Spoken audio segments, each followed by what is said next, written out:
Flat, plot ও কোটি কোটি টাকার বিনিময়ে শেখ মুজিবুর রহমানের অসমাপ্ত আত্মজীবনী বইটি তৈরি করা হয়েছে বলে মন্তব্য করেছেন বিএনপির সিনিয়র যুগ্ম মহাসচিব রুহুল কবির রিজভী।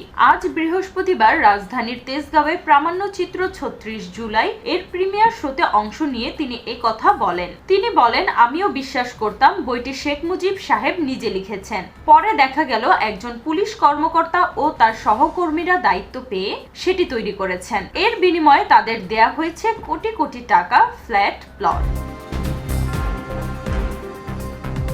রুহুল কবির রিজভী বলেন, দেশের কবি, সাহিত্যিক ও অভিনয় শিল্পীদের একাংশের 15 আগস্ট উপলক্ষে শোক প্রকাশ করে নিজেদের অনুভূতিকে বিসর্জন দিয়েছেন। বস্তুগত সুবিধা পাওয়ার আশায় এরা ফ্যাসিবাদী শক্তির পক্ষে অবস্থান নিয়েছেন।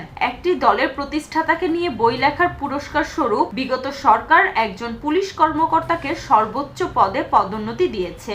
একইভাবে শিল্প সংস্কৃতি অঙ্গনের অনেক তারকাকেও রানওয়ের পাশে ফ্ল্যাট ও মোটা অঙ্কের অর্থ দেয়া হয়েছিল।